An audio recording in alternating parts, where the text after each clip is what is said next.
parte de la tarea que van a recibir para la semana, durante toda la semana para hacerla, por ejemplo, deben haber escuchado alguna vez de la píldora, ¿no es verdad?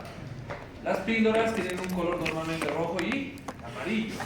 Las píldoras, cuando no tienen contenido dentro, esa cápsula que ustedes ven se denomina receptáculo. Y el contenido interno es el principio activo.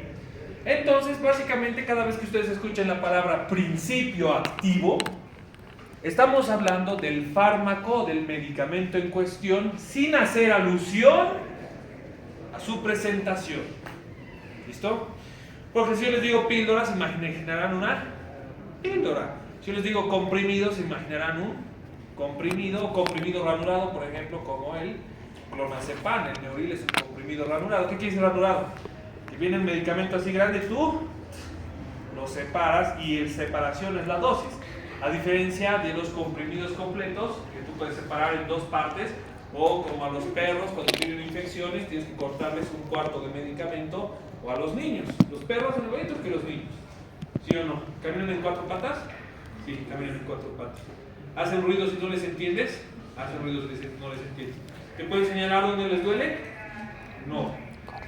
Yo trabajo mucho con niños. Bueno, ya no tanto, pero últimamente ya no tanto. Entonces, farmacocinética y farmacodinámica. Farmacocinética, aquí en voz alta y de forma clara, es lo que el organismo le hace al fármaco. Es decir, si yo me tomo una píldora por vía digestiva, ya está haciendo una alusión a la farmacocinética.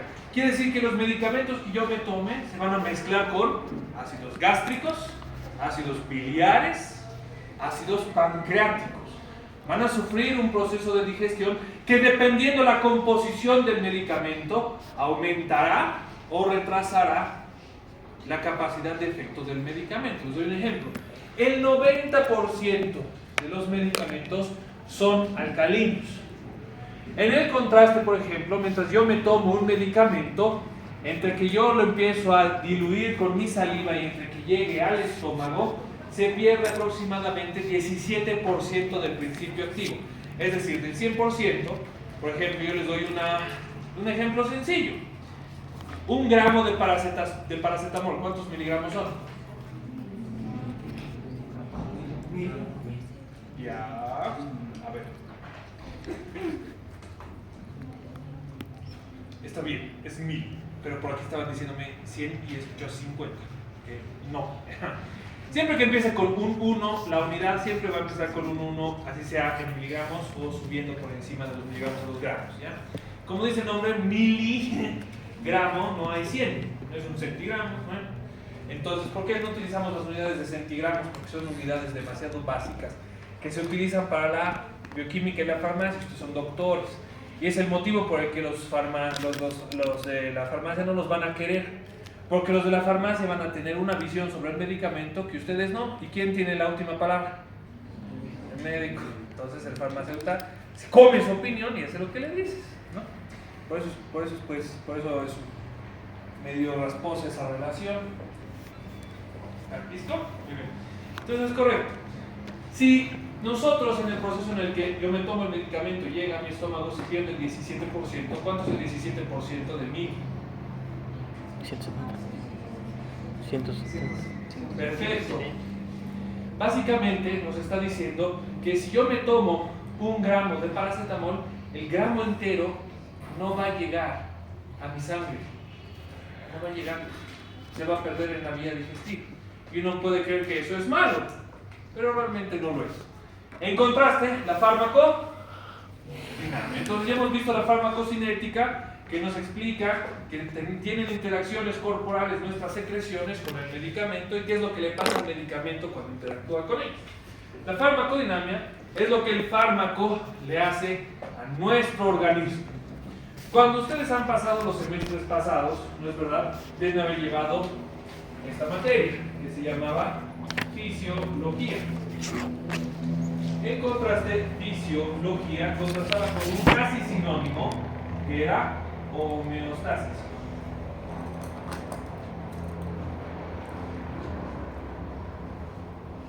Les voy a dar un ejemplo de cómo funciona la farmacodinámica, lo que le hace el cuerpo. Cuando nosotros tenemos un cuadro clínico infeccioso, por ejemplo, una neumonía, le damos, es una neumonía no grave, hemos catalogado con la, ¿cómo se llama? La escala de gravedad de la neumonía, el CURB 65, en 2 puntos. Quiere decir que es una neumonía que no se tiene que internar y que puede recibir tratamiento ambulatorio. CURB 65, CURB 65. Se los dejo de tarea, a ver si un día se animan a leerlo. Entonces me dice que cuando yo termine de tomar mi terapia antibiótica, la infección va a haberse muerto. Sí, ya no va a estar en mi cuerpo. Me voy a ver deshecho en su totalidad. Voy a haber devuelto a mi cuerpo al estado fisiológico. En el estado fisiológico el cuerpo está sano de manera perpetua, está sano perpetuamente. Y homeostático quiere decir que funciona adecuadamente, que no es sinónimo de fisiología. ¿Por qué será eso? Imagínense esta enfermedad que se llama diabetes mellitus. La diabetes mellitus es una enfermedad endocrino-metabólica, ya nos dice, ya nos está golpeando la realidad de la definición. Endocrino quiere decir que tiene una alteración de las hormonas, metabólico quiere decir que tiene una alteración del metabolismo, que es crónica, quiere decir que dura más de 2 semanas, caracterizada por hiperglucemia persistente. ¿Qué quiere decir persistente? Que se queda, sube y se queda y sube y se queda. ¿Esa enfermedad tiene cura? ¿Te tomas una pastilla y se te pasa como con la neumonía? No. ¿Pero qué cosas si tomas? Te tomas metformina o te tomas glibenclamida que devuelve tu glicemia a la normalidad. Funciona normal, pero sí se enferma. No se te cura. Perfecto. La farmacocinética entonces, es decir, esta, trabaja con estos principios que son muy parecidos a los de los riñones. A, absorción, D, distribución, M, metabolismo, E, excreción. Estos son los principios básicos de todos los medicamentos y son clave, porque los medicamentos, como habíamos dicho, son principios activos, son mezclas químicas. Si tú te tomas 2 medicamentos y uno de estos es inadecuado para ese medicamento, muy probablemente el medicamento se va a tornar tóxico en el cuerpo del paciente. Por ejemplo, vamos a empezar por uno sencillo: absorción. ¿Alguna vez han vomitado? Ya, perfecto. El vómito es completamente normal en respuesta a la presencia de toxinas. Entonces, ¿qué es lo que hacemos? Cuando las pacientes tienen vómito, cualquier persona tiene vómito, quiere decir que hay una respuesta toxicológica. Hay una sustancia en nuestro cuerpo que el cuerpo está rechazando. Y está evacuando el estómago, que la definición de vómitos, te están llevando semiología, ¿no? Están llevando semiología, ¿no? La expulsión violenta del contenido alimentario a través de la boca. Eso es el vómito. Puede o no estar antecedido de las náuseas. ¿Qué son las náuseas? La sensación inminente y desagradable del vómito. Esa es la definición. Les acabo de ahorrar una clase de semiología. Entonces, por ejemplo, hay medicamentos para que nosotros evitemos el vómito, ¿sí o no? El más famoso, ¿y por qué es el más famoso? Porque le puedes dar a las embarazadas, por ejemplo, a diferencia del ondansetron, que no les puedes dar, es la metoclopramida. Métanse eso en su cabeza ahora que ya están aprendiendo, doctores, porque van a ser doctores. Entonces empecemos desde ya. La metoclopramida de 10 miligramos, por ejemplo, tú se la das a un paciente, pero ahí hay una condición, por ejemplo, que es que está mal calificado como antiemético. ¿Qué quiere decir anti? En contra de la emesis, es decir, en contra del vómito. En realidad es un procinético, aumenta la movilidad intestinal. Entonces, si aumentas la movilidad intestinal, favoreces el vaciado gástrico intestinal y estás digiriendo, que es lo opuesto a vomitar. Sin embargo, si tú estás vomitando porque verdaderamente tienes una toxina, como por ejemplo en una infección estomacal estafilocócica, les doy un ejemplo. ¿Han comido pizza alguna vez? Sí. Ya, perfecto. Si tú comes pizza y en menos de 4 horas te da fiebre mayor o igual a 39 grados centígrados con vómito y diarrea, quiere decir que has comido un estafilococo, o peor todavía, la cápsula de un estafilococo muerto. ¿Saben qué quiere decir eso? Que mientras alguien estaba haciendo tu pizza, y ha dejado sus estafilococos de su nariz en la pizza. Y con el calor del horno, se ha muerto el estafilococo, pero ha dejado su cápsula. ¿De qué está hecha la cápsula? De proteína N y proteína E, característicos de las infecciones estafilocócicas. Y son letales prácticamente para los humanos. Aquí en este país son infecciones estafilocócicas y están ahí, no son muy graves.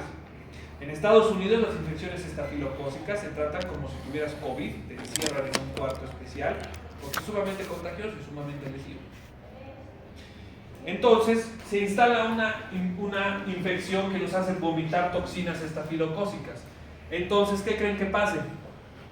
Si me tomo mi metoclopramida, ¿dejaré de vomitar? No, voy a vomitar el antiemético. Va a estar comprometida a mí. Entonces, ¿qué es lo que tengo que dar? ¿Cómo le doy medicamentos ahora entonces? Vía intravenosa. Muy bien, eso es un muy buen razonamiento. Intravenosos. Pero no se llama vía intravenosa. ¿Cómo se llama la vía? Vía enteral. Parenteral. Enteral quiere decir que te meto un tubo hasta tu intestino. Parenteral, perfecto. Parenteral. La palabra ya nos está diciendo qué hay que hacer. Parenteral. Es buen razonamiento, eso es lo correcto. ¿Habrá algún antiemético sublingual? No. ¿Rectal? Tampoco. Y aunque hubiera, qué incómodo. Entonces, ¿qué podemos hacer? ¿Qué quiere decir entero? Intestino delgado.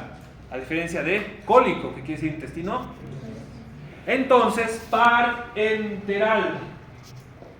Alternativo al intestino. La alternativa al intestino es el intravenoso. Es parenteral. Alternativo al intestino. Eso quiere decir parenteral. ¿Qué vamos a modificar? La absorción. Me estoy dando un medio. Me estoy dando una vía. Vía oral, vía parenteral, vía sublingual, vía rectal. Y los japoneses que viven en el año 2050 hoy tienen medicamentos tópicos. La distribución, que ahorita vamos a explicar un poquito más acerca de la distribución. La distribución no es nada más que después de que el medicamento ha sido reducido físicamente a su mínima expresión, se ha vuelto micropartículas, y esas micropartículas ya pueden viajar por el torrente sanguíneo que lleguen al sitio donde hay acción. Doctor, ¿cómo saben dónde los medicamentos tienen que actuar? Ahí es donde entra la porción bioquímica del asunto. Vamos a citar un ejemplo. Cuando ustedes estaban llevando natopato, deben haber llevado un tema que se llamaba inflamación. ¿Han llevado? Ya. La inflamación, ¿no es verdad?, se produce fisiopatológicamente hablando que después de que se ha producido una lesión, en el sitio de la lesión, localmente, las células lesionadas producen ciclooxigenasa. La vía de la ciclooxigenasa. La vía de la ciclooxigenasa sintetiza 4 cosas en realidad, pero son 3 las que nos importan en el proceso inflamatorio. La primera, prostaglandina E2. La segunda, leucotrienos. Y la tercera, tromboxanos. Y ustedes dirán, pero doctor, si no se ha hecho ninguna herida, igual se reclutan los tromboxanos, que como dice el nombre, reclutan factores de coagulación.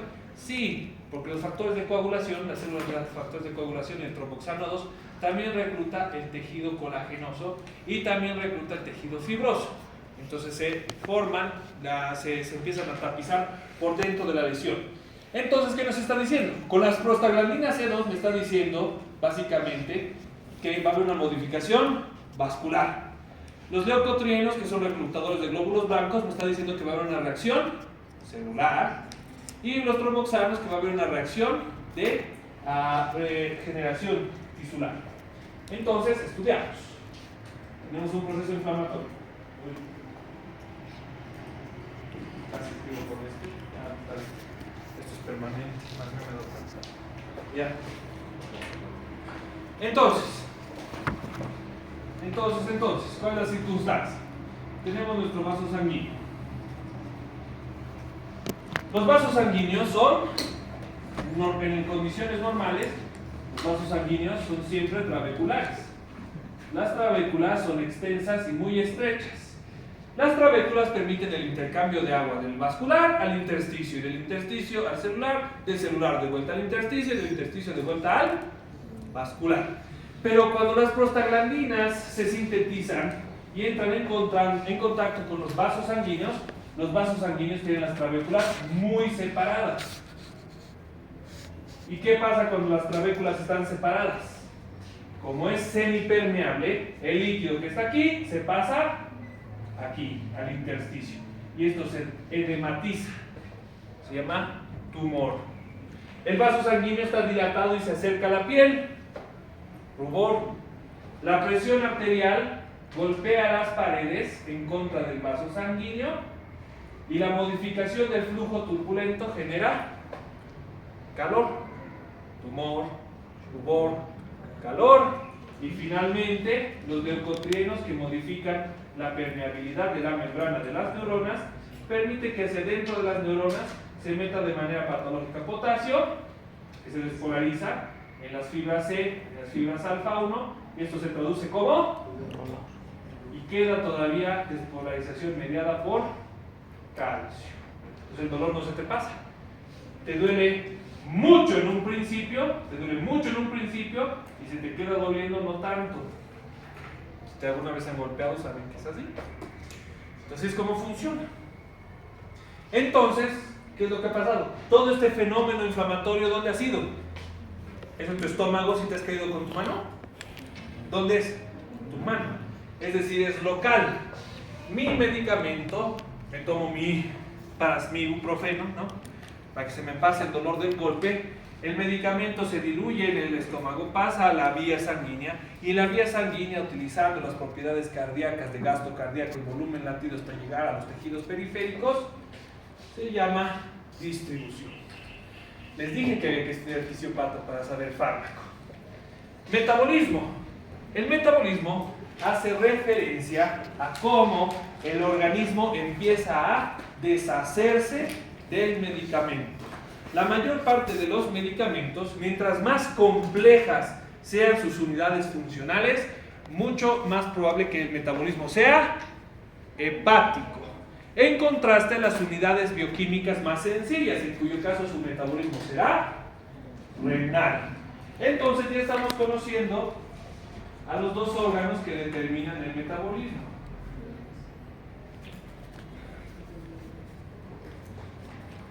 Por ejemplo, y este semestre no vamos a llevar, pero el próximo semestre yo creo que van a llevar, ¿no es verdad? Resulta que, por ejemplo, hay antibióticos súper pesados que tienen metabolismo hepático justamente por lo pesados que son. Pero hay otros medicamentos más sencillos de aprenderse, por ejemplo, como las cefalosporinas, que como tienen uniones, enlaces covalentes sencillos, se mantienen activos cuando los orinamos. Como por ejemplo, el cefixime. El cefixime normalmente es el tercer medicamento indicado. Aquí en este país te dan por todo, pero normalmente, no sé si leen una guía, van a ver el error claro que es. Cuando nosotros tomamos medicamentos o antibióticos sencillos como nitrofurantoína, trimethoprim, sulfamethoxazol o cefixime, que son así es la escala para tratar una infección urinaria, porque resulta que el trimethoprim, la nitrofurantoína y el cefixime, como son moléculas básicas, se mantienen activas incluso cuando las orinamos. Entonces, ¿infección de qué órgano estarán indicados esos medicamentos? Infecciones del tracto. Porque tienes una infección en la vejiga, el medicamento llega activo a la vejiga. Tienes infección del tracto, llega indemne al tracto y sale por el meato urinario activo. Entonces, si tienes una infección urinaria alta o baja, el medicamento se mantiene activo. Entonces, el metabolismo juega mucho en relación a qué antibiótico le puedo dar. Entonces, ¿le daré a una infección urinaria amoxicilina? No. Porque si bien va a tener metabolismo renal, la amoxicilina tiene un espectro de microbios que puede matar, que no me sirve para este tipo de infecciones. Entonces tengo que tomar a colación todas las variables, incluyendo esta. Tengo que tomar, ¿qué variables? Ya las acabamos de conocer.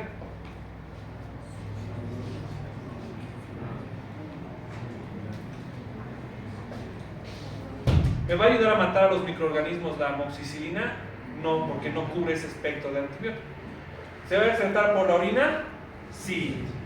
Entonces solo me sirve la mitad. O sea, no es un medicamento adecuado para el cuadro clínico de este paciente. Mi paciente tiene neumonía. Sí sirve. ¿Vale? Van a ir aprendiendo, no se preocupen. Muchachos y muchachas, pienso que lo más importante del proceso de aprendizaje es tener paciencia con uno mismo. Con uno mismo. ¿Listo? Ok. Y finalmente, la excreción, que es la forma en la que se pierde el medicamento. La pérdida puede ser activa. ¿Qué quiere decir activa?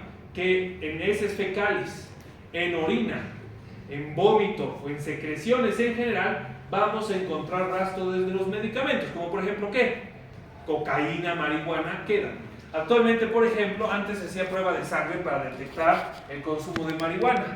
Ahora se ha descubierto, por ejemplo, que cuando fumas, el humo se queda en tu cabello, solo necesitas un pigmento. Sacan un pelo, ven los pigmentos y en los poros del cabello queda el residuo de fitocannabinoides. Y cagaste, si te chocaste estando fumado, vale verga, ¿no?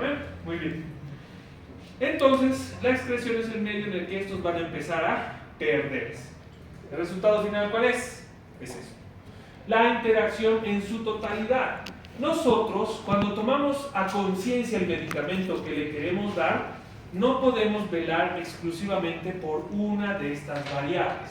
Tenemos que tener en condición en nuestra cabeza todas y cada una. Ejemplo. Si nosotros tuviéramos medicamentos que son nefrotóxicos, que son sumamente lesivos para el riñón, y nuestro paciente tiene, qué sé yo, es un paciente que tiene una neumonía porque tiene enfermedad renal estadio G3B. ¿Saben qué es el G3B?